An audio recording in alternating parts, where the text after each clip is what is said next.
Hello friend, कैसे हैं आप सब। उम्मीद है कि आप सब अच्छे हैं, आप लोग की तैयारी अच्छी। चलो ठीक है दोस्तों, आज हम बिहार एसएससी इंटरिया स्तरीय इटोरिया द्वारा प्रकाशित सेट नंबर 14 आपसे डिस्कस करने वाले हैं। इससे पहले हम 13 सेट अपलोड कर चुके हैं। अगर आप नहीं देखें तो प्लेलिस्ट में जाकर देख सकते हैं। इसके अलावा प्लेटफॉर्म का भी प्रैक्टिस सेट आप लोग को मिलेगा, आप उसको भी प्रैक्टिस कर सकते हैं। और किरण का भी आप लोग को प्लेलिस्ट में जाकर देखिएगा, मिल जाएगा। ठीक है। और साथ ही साथ एक और चीज़ बताना चाहता हूँ, साइंस का भी प्रैक्टिस आप लोग को 28 सेट जो है साइंस का कराया जा चुका है, जिसमें 40 एमसीक्यू कराया गया। ठीक है, जो बिहार से इसके लिए इंपॉर्टेंट है। ठीक है, चलिए तो स्टार्ट करते हैं क्वेश्चन नंबर फर्स्ट। और जो फ्रेंड चैनल पर पहली बार विजिट कर रहे हैं तो चैनल को सब्सक्राइब कीजिएगा और साथ में बेल आइकन को प्रेस करना नहीं भूलिए। ये रहा आपका question number first. Question number यहाँ पर फर्स्ट कहता है, समुद्र की गहराई किस यंत्र द्वारा मापी जाती है, बताइए। बिल्कुल इजी प्रश्न दे रखा है साइंस का, तो यहाँ पर राइट आंसर आपका सी हो जाएगा। फैदोमीटर इसका राइट आंसर हो, याद रखिएगा फैदोमीटर जो है इसका राइट आंसर हो जाएगा। बैरोमीटर से मंडलीय दाब को मेजरमेंट किया जाता है। अल्टीमीटर से उसकी ऊंचाई को मेजरमेंट किया जाता है। ठीक है, चलिए क्वेश्चन नंबर यहाँ पे 2 कहता है, पृथ्वी की आयु का मापन निम्न में से किस विधि द्वारा की जाती है। तो यहाँ पर 2 का राइट आंसर आपका सी हो जाएगा, यूरेनियम विधि द्वारा। याद रखिएगा यूरेनियम विधि द्वारा की जाती है। अगर चट्टानों की आयु को ज्ञात करना हो तो रेडियो डेटिंग प्रक्रिया की सहायता से चट्टान की आयु ज्ञात की जाती है। ठीक है, चलिए ये रहा अगला प्रश्न। देखिए क्वेश्चन नंबर यहाँ पे 3, RH कारक किस जंतु में देखा गया है। तो यहाँ पर राइट आंसर आपका भी हो जाएगा, ये बंदर में देखा। याद रखिएगा बंदर में देखा है। सन 1940 में लैंड स्टेनर और विनर ने रुधिर में एक अन्य प्रकार का एंटीजन का पता लगाया। इनमें रिसिस बंदर में इस तत्व का पता लगाया गया, इसलिए इसे RH कारक कहते हैं। ठीक है, चलिए ये रहा अगला प्रश्न। देखिए क्वेश्चन नंबर यहाँ पर 4। क्वेश्चन नंबर 4 कहता है कि मिलेराइट निम्नलिखित में से किसका अयस्क है। तो यहाँ पर राइट आंसर आपका ए हो जाएगा, निकेल का। याद रखिए निकेल इसका राइट आंसर हो जाएगा। अगर मैग्नीशियम की बात करते इसके होता है मैग्नेसाइट, डोलोमाइट, कार्नेलाइट, ये सब क्या होते हैं, मैग्नीशियम के होते हैं। ठीक है, मैग्नीस की बात करते हैं तो इसका होता है मैग्नेटाइट होता है। क्या होता है, मैग्नेटाइट होता है। ग्रीनोकाइट होता है किसका, कैडियम का होता है। क्वेश्चन नंबर 5 कहता है, कशेरु रज्जु में से कितनी जोड़ियां तंत्र निकलती है। तो 5 का राइट आंसर आपका सी हो जानी 31। याद रखिएगा 31 इसका राइट आंसर हो जाएगा। ये रहा अगला प्रश्न। देखिए क्वेश्चन नंबर यहाँ पे 6। क्वेश्चन नंबर 6 कहता है, प्रतिवर्ती क्रियाओं का नियंत्रण केंद्र कहाँ पर होता है। तो 6 का राइट आंसर आपका हो जाएगा, कशेरु रज्जु जो है इसका राइट आंसर हो जाएगा। ठीक है, चलिए ये रहा अगला प्रश्न। देखिए क्वेश्चन नंबर यहाँ पे 7, मानव शरीर के तापमान का संबंध में सही कथन बताने, आपको सही कथन का चुनाव करना है। तो यहाँ पर राइट आंसर आपका डी हो जाएगा, किसी भी मौसम में शरीर का तापमान में कोई परिवर्तन नहीं होता। याद रखिएगा। तो यहाँ पर राइट आंसर आपका 7 का डी हो जाए। आप लोग को पता है मनुष्य का ह्यूमन बॉडी का टेम्परेचर कितना होता है। तो 98.6 डिग्री क्या होता है, फ़ारेनहाइट में होता है। सेल्सियस में होता है 37 डिग्री सेल्सियस। ठीक है, चलिए क्वेश्चन नंबर यहाँ पर 8 कहता है, रक्त में ऑक्सीजन की सांद्रता में कमी आने पर श्वास की गति क्या होती है। इस समान से क्या हो जाता है, बढ़ जाती है। तो राइट आंसर आपका यहाँ पे ए हो जाएगा। ये रहा अगला प्रश्न। देखिए क्वेश्चन नंबर यहाँ पे 9 कहता है, लंबाई की न्यूनतम इकाई इनमें से कौन सा, न्यूनतम पूछा जा रहा है, इनमें से कौन सा है। तब देखिए 1 एंगस्ट्रम दे रखा है। 1 एंगस्ट्रम में कितना होता है, अगर सबको मीटर में कन्वर्ट करें 10 इतना मीटर होता है। ठीक है, अगर 1 फर्मी की बात करते हैं तो 10 कितना होता है, -15 मीटर होता है। 1 नैनो की बात करते हैं 10 क्या होता है, -9 होता है। इसको 1 माइक्रो की बात करते हैं 10 क्या हो जाएगा, 6 होगा। तो देखिए पावर सब आपका निगेटिव में दे रखा है। तो जो पावर अगर सबसे ये ज़्यादा होगा वह न्यूनतम होगा। तो यहाँ पर देखिए फर्मी मीटर आपका राइट आंसर हो जाएगा, क्योंकि यहाँ पर -15 दे रखा है, इसलिए राइट आंसर आपका यहाँ पर बी हो जाएगा। अगर इसमें सबसे बड़ा पूछेगा इस ऑप्शन की गौड़ित, यहाँ पर राइट आंसर आपका डी यानी माइक्रोन हो जाएगा। ठीक है, चलिए क्वेश्चन नंबर यहाँ पे 10 कहता है, शरीर का ऐसा कौन सा अंग है जो हर समय काम करता रहता है। तो आप लोग को पता है कि हार्ट जो है ये 24 आवर काम करता रहता है। ठीक है, चलिए क्वेश्चन नंबर यहाँ पे 11 कहता है निम्न में से किसका या किनका विनीय सूत्र जो है m0L1T-2 होता है। तो देखिए यानी मीटर क्या हो जाएगा पर सेकेंड, यानी इसका राइट आंसर आपका ये यानी चाल। देखिए एम तो 0 है तो ख़त्म हो गया, एल का मतलब होता है मीटर और टाइम यानी सेकेंड हो जाएगा, यानी मीटर पर सेकेंड किसका होता है चाल का, तो राइट आंसर आपका ए हो जाएगा। ठीक है, चलिए आगे बढ़ते हैं। अगर त्वरण की बात करें त्वरण का कितना होता है, तो एम 0 कर सकते हैं, L1 और टी कर सकते हैं यहाँ पर -2। ठीक है, अगर बल की बात करते हैं तो हो जाएगा m1 L1 और टी माइनस क्या हो जाएगा आपका 2 हो जाएगा।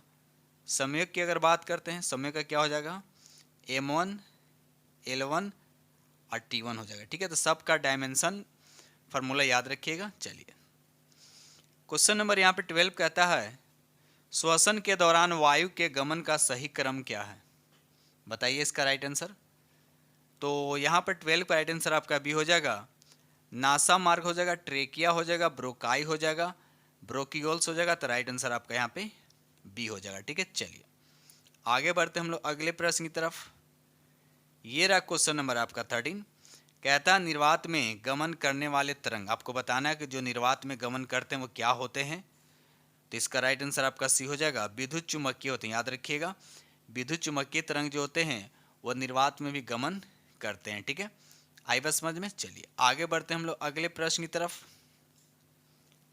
क्वेश्चन नंबर यहाँ पर 14 कहता है निम्न में से कौन सा भौतिक परिवर्तन है, बताइए। लोहे में जंग लगना ये रासायनिक परिवर्तन है, सब्जी का पकना रासायनिक परिवर्तन है, मोमबत्ती का जलना अगर हम सिर्फ इसके धागे के लोग चलते हैं तो यहाँ पर रासायनिक और दोनों हो जाएगा। भौतिक का मतलब जो मोम पिघल कर गिरता है वो हो जाएगा भौतिक, अब उसमें एक मोमबत्ती में जो धागा होता है वो जलता तो रासायनिक है, इसमें दोनों होता है। तो आपको बताना है भौतिक, तो यहाँ पर राइट आंसर आपका डी हो जाए। बर्फ़ का पिघलना क्या है आपका भौतिक परिवर्तन का उदाहरण है।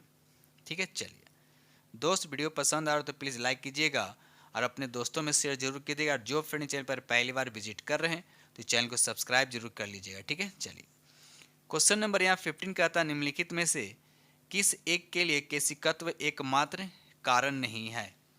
तो यहाँ 15 का राइट आंसर आपका डी हो जाएगा, पौधों की जड़ों से जल का इसके पर्ण समूह की ओर बढ़ना, इसका राइट आंसर हो जाएगा। क्वेश्चन नंबर यहाँ पे 16 कहता है निम्नलिखित में कौन सा तत्व नहीं है। तो तत्व का अगर क्लासिफिकेशन करते हैं धातु, अधातु और उपधातु होता है तो उसके अकॉर्डिंग यहाँ पर राइट आंसर आपका सी, ये आपके तत्व के अंतर्गत नहीं आता है, तो राइट आंसर आपका सी हो जाएगा। ये रहा अगला प्रश्न, देखिए क्वेश्चन नंबर यहाँ पे 70, ठोस कार्बन डाइऑक्साइड को किस दाब पर संग्रहित किया जाता है। तो यहाँ पर राइट आंसर आपका ये हो जाएगा उच्च दाब पर। याद रहे इसको ड्राई आइस भी कहते हैं, क्या कहा जाता है ड्राई आइस के नाम से भी जाना जाता है। ठीक है, चलिए आगे बढ़ते हैं हम लोग अगले प्रश्न की तरफ।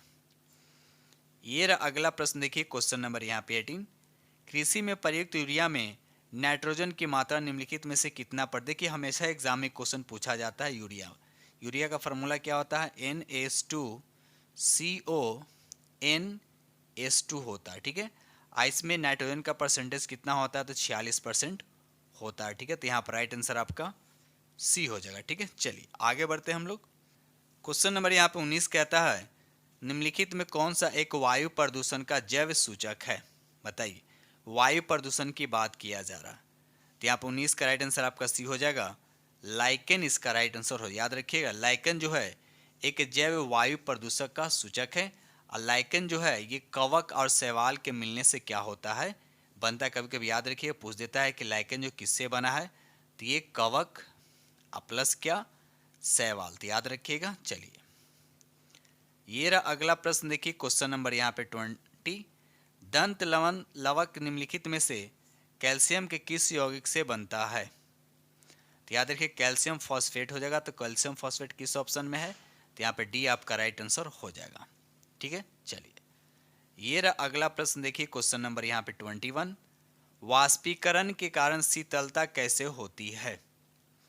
तो यहाँ पर राइट आंसर आपका बी हो जाएगा, द्रव के कण द्वारा ऊर्जा का अवशोषित करने के कारण होता है। ठीक है, और साथ साथ याद रखिए जो कपड़े सूखते हैं तो वाष्पीकरण के कारण ही सूखता है, भी याद रखिएगा।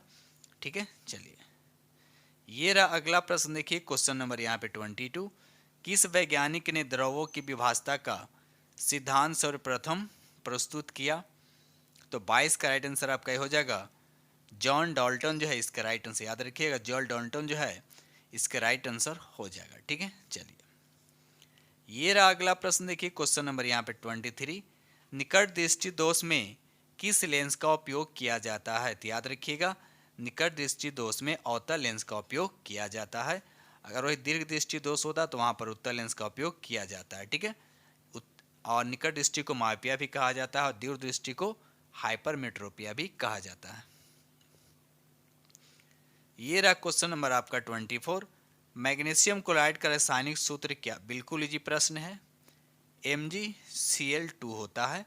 तो MgCl2 किस ऑप्शन में? तो राइट आंसर आपका सी हो जाएगा। ठीक है, चलिए देखिए फार्मूला लिखने के लिए आपको वैलेंसी पता होना चाहिए। मैग्नीशियम का कितना होता है? 2 होता है, क्लोरीन का 1 होता है। तो इसका वैलेंसी इसमें चला जाएगा और मैग्नीशियम का वैलेंसी क्लोरीन में आ जाएगा। ठीक है, तो इस तरह से वैलेंसी को ट्रांसफर करके किया जाता है। ठीक है, चलिए क्वेश्चन नंबर यहाँ पे 25 कहता है त्वरित चालक का आविष्कार किसने किया? तो यहाँ पर राइट आंसर आपका डी हो जाएगा बेंजामिन फ्रैंकलिन। याद रखिएगा बेंजामिन फ्रैंकलिन जो है इसका राइट आंसर हो जाएगा। ये रहा अगला प्रश्न। देखिए अब यहाँ से आपका साइंस खत्म हो गया, 25 साइंस हम डिस्कस कर दिया। ठीक है, चलिए क्वेश्चन नंबर 26 कहता है कि आर्थिक समीक्षा 2022-23 के अनुसार भारत यानी क्रय शक्ति समता के संदर्भ में भारतीय अर्थव्यवस्था का क्रम क्या है? तो बताइए 26 का राइट आंसर। तो यहाँ 26 का आंसर आपका हो जाएगा तीसरा स्थान। याद रखिएगा तीसरा स्थान इसका राइट आंसर हो जाएगा। यहाँ पर देखिए क्रय शक्ति के संदर्भ में पूछा, लेकिन यही पूछता विनिमय दर के संदर्भ में विश्व में इसकी कौन सा स्थान है? तो 5वां होता है, याद रखिएगा। चलिए आगे बढ़ते हम लोग अगले प्रश्न की तरफ। क्वेश्चन नंबर यहाँ पे 27 कहता है राजस्थान सरकार ने भारत के पहले वेटलैंड शहर के रूप में निम्नलिखित शहर को विकसित करने की योजना बनाई है। तो आपको बताना है इसका राइट आंसर क्या होगा। 27 का राइट आंसर आपका सी हो जाएगा उदयपुर इसका राइट आंसर। याद रखिएगा उदयपुर इसका राइट आंसर हो जाएगा। और उदयपुर को पूर्व से क्या बोला जाता है? झीलों का शहर के नाम से भी जाना जाता है। ये रहा अगला प्रश्न। देखिए क्वेश्चन नंबर यहाँ पे 28 कहता है कि लॉरियस एम्बेसडर के रूप में हाल ही में किस खिलाड़ी को चुना गया है? तो यहाँ पर राइट आंसर आपका ये हो जाएगा नीरज चोपड़ा इसका राइट आंसर। याद रखिएगा नीरज चोपड़ा जो है इसके राइट आंसर हो जाएगा। ठीक है, बढ़ते हम लोग अगले प्रश्न की तरफ। क्वेश्चन नंबर यहाँ पे 29 कहता है कि अक्टूबर 2023 में किसे नवरत्न का दर्जा दिया गया? बताइए किसे नवरत्न का दर्जा दिया गया है? बताइए इसका राइट आंसर। तो यहाँ पर राइट आंसर आपका ये हो जाएगा राइटर्स लिमिटेड को। याद रखिए राइटर्स लिमिटेड जो इसका राइट आंसर हो जाएगा। और इस तरह से ये प्राप्त करने वाला 16वां हो गया। यानी नवरत्न कंपनी कितना हो गया अभी भारत में? याद रखिएगा यहाँ पर 16 हो गया। ठीक है, चलिए आगे बढ़ते हम लोग अगले प्रश्न की तरफ। चलिए ये देखिए क्वेश्चन नंबर यहाँ पे 30 कहता है कि अर्जुन पुरस्कार विजेता श्री अमित का संबंध किस खेल से है? तो इसका राइट आंसर आपका ये हो जाएगा इसका संबंध किससे? तो बॉक्सिंग से है। अभी देखिए 2022 में कुल 25 खिलाड़ियों को अर्जुन पुरस्कार से सम्मानित किया गया था, याद रखिएगा। चलिए आगे बढ़ते हम लोग। ये रहा क्वेश्चन नंबर आपका 31 किस IIT वैज्ञानिकों ने कृत्रिम हृदय तैयार किया है? तो बताइए इसका राइट आंसर क्या होगा। तो यहाँ पर राइट आंसर आपका ए हो जाएगा यानी IIT कानपुर जो है इसका राइट आंसर हो जाएगा। ठीक है, क्वेश्चन नंबर यहाँ पे 32 कहता है कि IMF ने वर्ष 2023-24 में भारत का GDP वृद्धि दर कितना अनुमानित किया? देखिए IMF के द्वारा।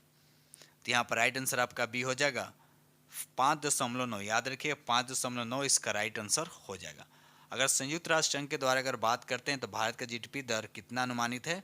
तो 6.7। याद रखिएगा 6.7। अगर विश्व बैंक की अगर बात करते हैं तो उसके अकॉर्डिंग 6.3। ठीक है, चलिए आगे बढ़ते हैं हम लोग अगले प्रश्न की तरफ।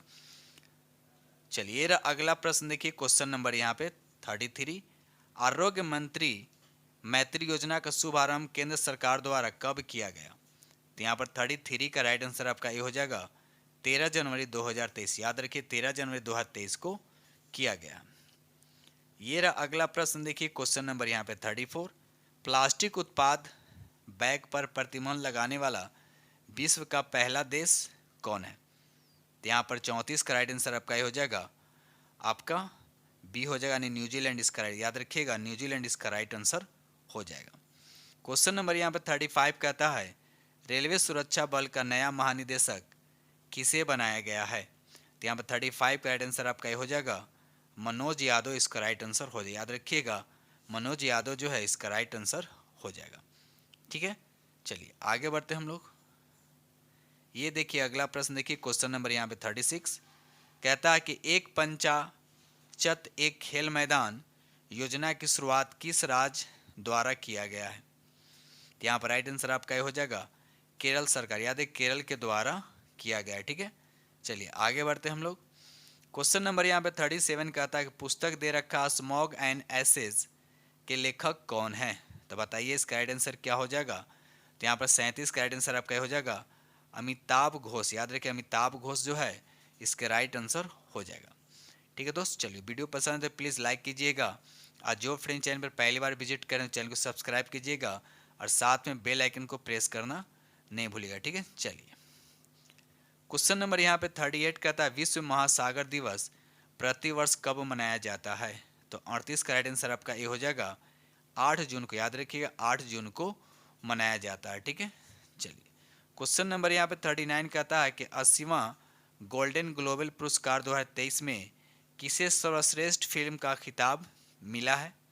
तो यहाँ पर 39 का राइट आंसर आपका हो जाएगा द फैबलमैन्स। याद है द फैबलमैन्स जो है इसका राइट आंसर हो जाएगा।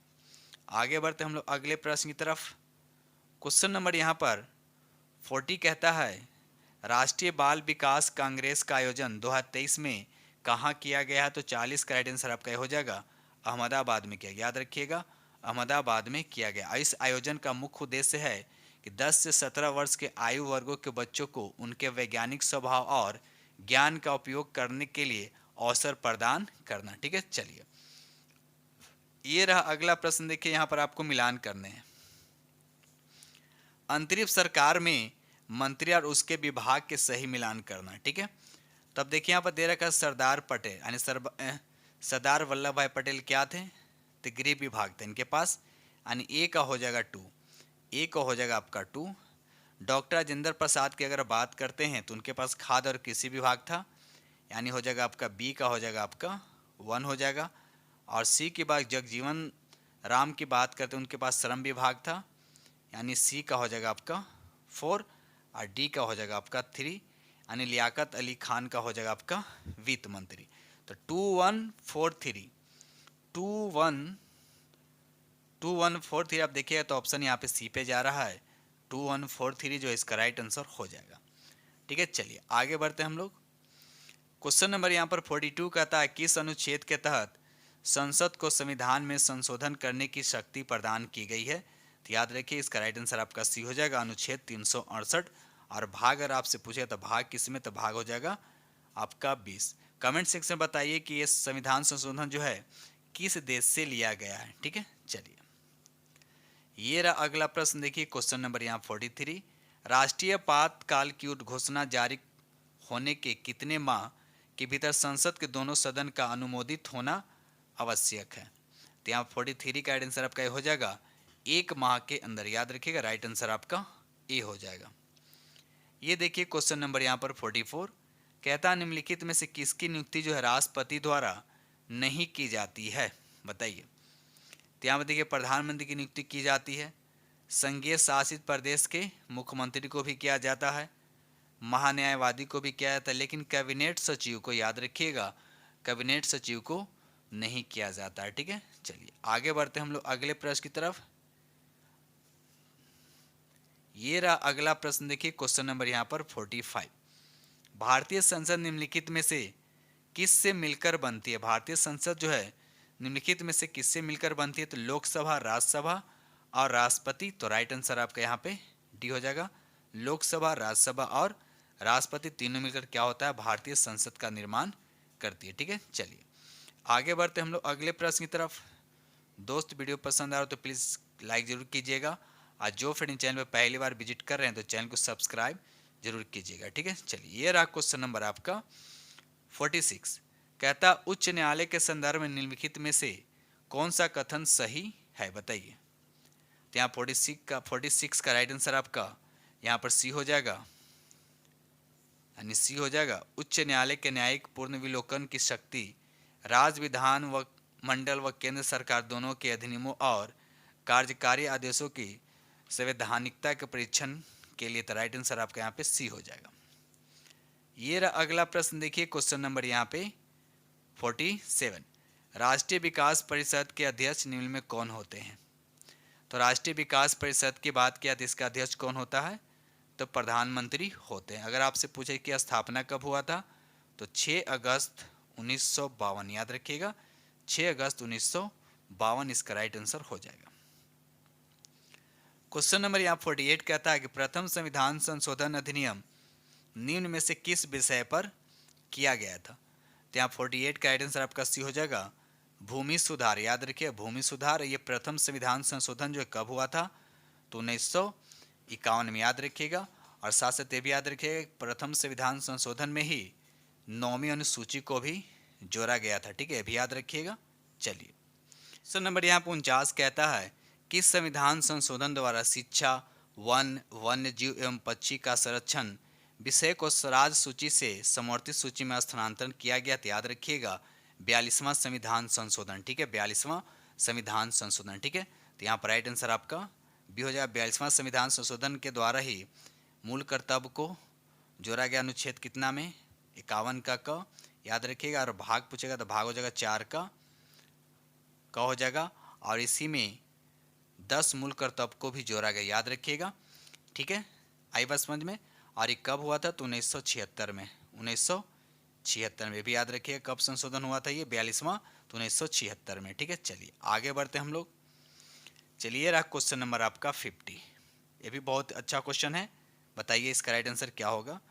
कहता वर्तमान में राष्ट्रपति और मंत्रिपरिषद के मध्य संबंधों का संचालन निम्न में से किस संविधान संशोधन अधिनियम द्वारा संचालित होता है, बताइए।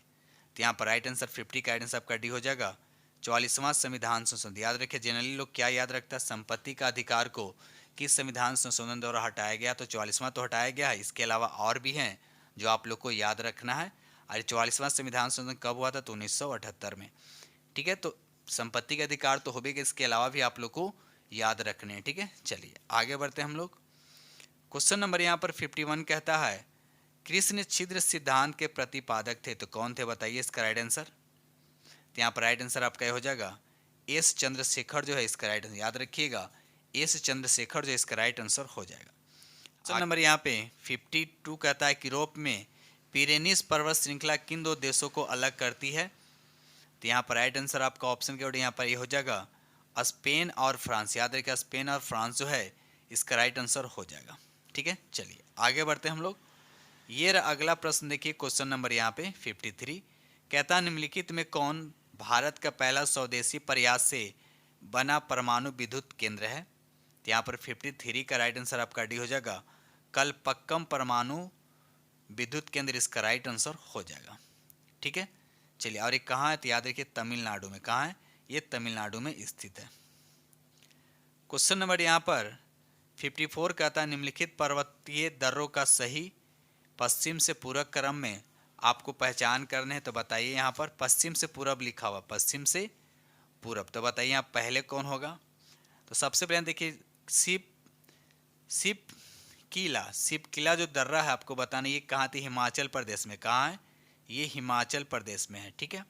नाथुला दर्रा की अगर बात करती है सिक्किम में है। उसके बॉडमिला दर्रा की अगर बात करते हैं तो बॉडमिला दर्रा जो अरुणाचल प्रदेश में थी तो पूरा पूरब में है, ठीक है। अलीपुर लेक दर्रा की अगर बात करते हैं उत्तराखंड में। कहाँ है? उत्तराखंड में। तो अगर हम बात करते हैं तो हिमाचल प्रदेश के बगल में कौन है? उत्तराखंड है।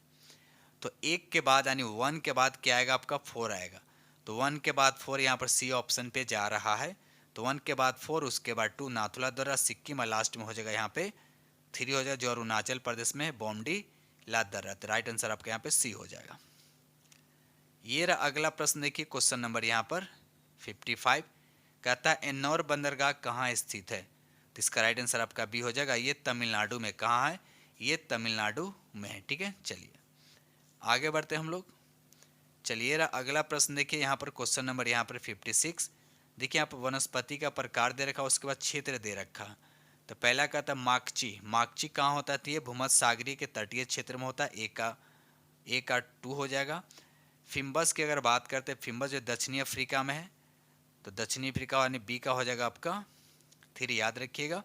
80 हो जाएगा। उसके बाद चैपरेल की बात करते हैं, तो चैपरेल जो हो जाएगा आपका कैलिफोर्निया हो जाएगा, यानी सी का हो जाएगा आपका 1, और डी का हो जाएगा आपका यानी मेट्रोरेल हो जाएगा चिली में।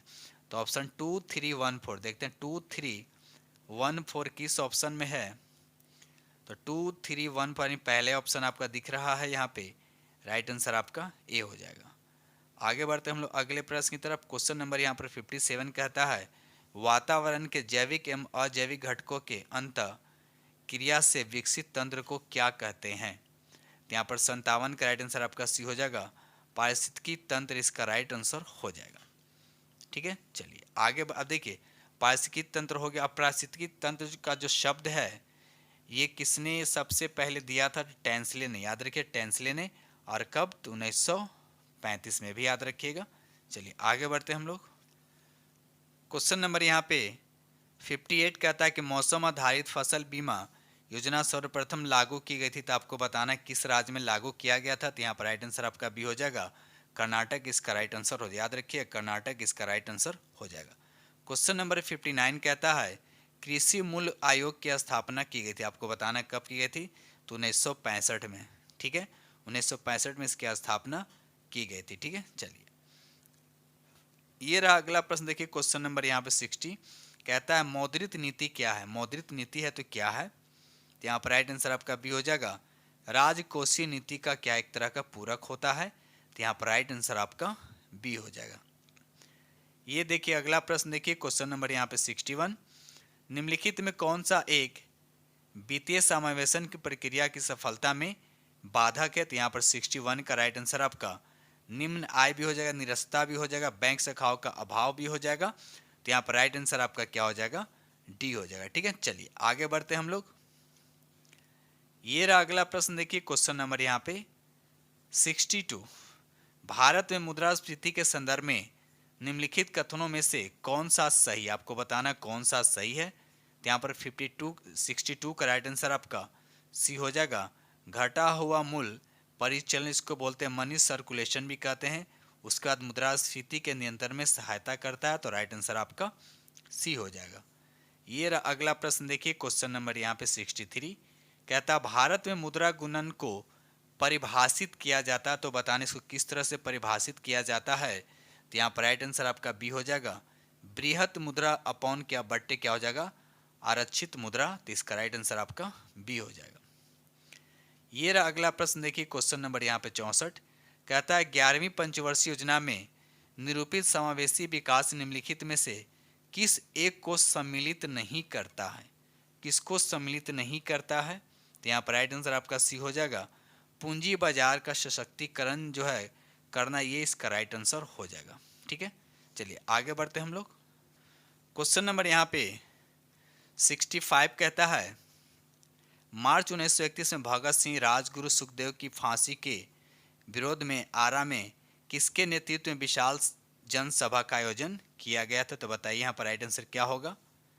तो 65 का राइट आंसर आपका सी हो जाएगा, श्रीमती कुसुम देवी। याद रखिए श्रीमती कुसुम देवी जो है इसका राइट आंसर हो जाएगा।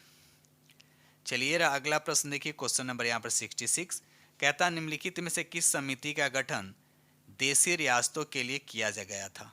तो यहाँ पर राइट आंसर आपका हो जाएगा बटलर समिति। याद रखिएगा बटलर समिति, और इसका गठन कब किया गया था? तो 1927 में इसका गठन किया गया था। ठीक है, चलिए ये देखिए अगला प्रश्न देखिए क्वेश्चन नंबर यहाँ पे 67 ब्रिटिश शासन के दौरान कौन सी भू राजस्व व्यवस्था सबसे ज्यादा क्षेत्रों में लागू की गई थी? तो यहाँ पर राइट आंसर आपका सी हो जाएगा, रैयतवारी व्यवस्था। याद रखिए रैयतवारी व्यवस्था जो है इसका राइट आंसर हो जाएगा। और साथ साथ ये भी याद रखिए टॉमस मुनरो ने भारत में रैयतवारी व्यवस्था का प्रारंभ व्यापक स्तर पे किया था। ठीक है, चलिए ये रहा अगला प्रश्न देखिए क्वेश्चन नंबर यहाँ पर 68 निम्नलिखित में विद्रोह का कालक्रम के अनुसार कौन सा विकल्प सही व्यवस्थित है? बताइए इसमें कौन सा विकल्प सही व्यवस्थित है? तो यहाँ पर 68 का राइट आंसर आपका बी हो जाएगा। सन्यासी विद्रोह, नील विद्रोह और पावना विद्रोह। अगर हम सन्यासी विद्रोह की बात करते हैं कब से कब था, तो 1763 से 1800 था। उसके बाद नील विद्रोह की अगर बात करते हैं 1859 से 1860 हो जाएगा। उसके बाद पावना विद्रोह की बात करते हैं 1873 से कितना हो जाएगा, 1876 हो जाएगा। ठीक है, तो राइट आंसर आपका बी हो जाएगा। क्वेश्चन नंबर यहाँ पे 69 कहता है भारत में प्रकाशित होने वाले पहले समाचार पत्र बंगाल गजट के प्रकाशक कौन थे? तो यहाँ पर राइट आंसर आपका डी हो जाएगा, J.A. हिक्की। याद रखिएगा, जे हिक्की इसका राइट आंसर हो जाएगा। बंगाल गजट का प्रकाशन जो है 1780 में कलकत्ता से जेम्स अगस्टस हिक्की के द्वारा किया गया था। यह साप्ताहिक पत्र था और अंग्रेजी में छपता है, याद रखिएगा। चलिए आगे बढ़ते हम लोग अगले प्रश्न की तरफ। क्वेश्चन नंबर यहाँ पे 70 कहता अरुणडेल कमेटी यानी 1906 यानी अरुणडेल कमेटी 1906 ने निम्न में से किसकी सिफारिश की थी? यहाँ पर राइट आंसर आपका ये हो जाएगा, विभाजित बंगाल को पुनः संयुक्त करने के लिए। तो राइट आंसर आपका यहाँ पे ए हो जाएगा। ठीक है, चलिए क्वेश्चन नंबर यहाँ पे 71 का था निम्नलिखित संस्थाओं को उनकी स्थापना के आधार पर क्रमवार आपको सजाना है। ठीक है, चलिए तो यहाँ पर सबसे पहले आपको दे रखा है 71 में, यहाँ पर दे रखा है इंडियन लीग दे रखा है। क्या दे रखा है? इंडियन लीग दे रखा है। इसके कब हुआ था? तो 1875 में।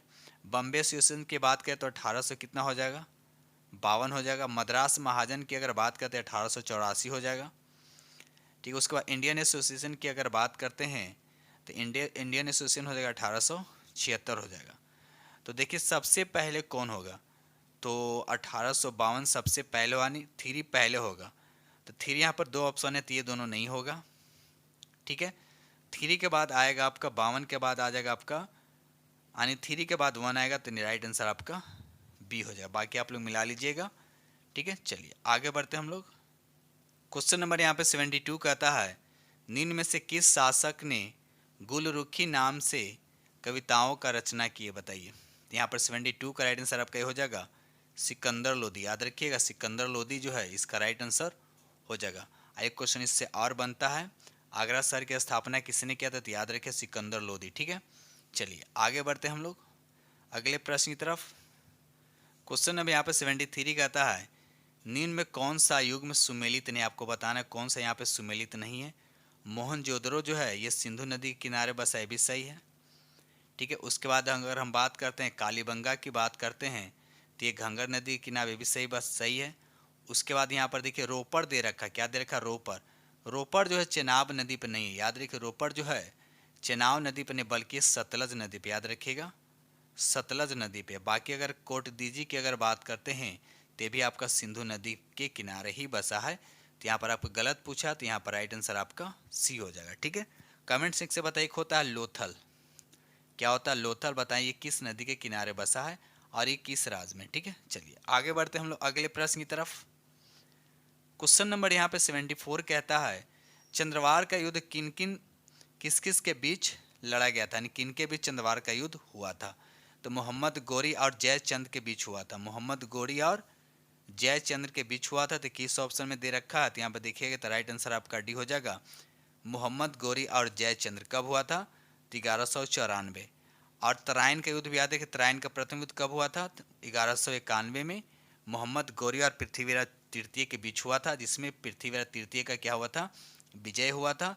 और तराइन के द्वितीय युद्ध की अगर बात करते हैं तो इसमें क्या हुआ था? पृथ्वीराज चौहान की हार हुई थी। ठीक है, और मोहम्मद गोरी का विजय। ठीक है, चलिए आगे बढ़ते हम लोग अगले प्रश्न की तरफ।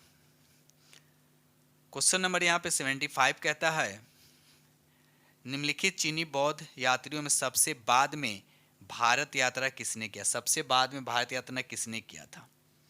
बताइए यहाँ पर राइट आंसर। तो यहाँ पर राइट आंसर आपका बी हो जाएगा, इत सिंह। यात्री इत सिंह इसका राइट आंसर हो जाएगा। तो इस तरह से हमने आप लोग के साथ 75 क्वेश्चन डिस्कस किया हूँ और उम्मीद करता हूँ कि आप लोग को बेहद पसंद आएगा। ठीक है दोस्तों, इसी तरह वीडियो करते हैं समाप्त। और जो फ्रेंड चैनल पर पहली बार विजिट कर रहे हैं तो चैनल को सब्सक्राइब कीजिएगा और अपने दोस्तों में शेयर जरूर कर दीजिएगा।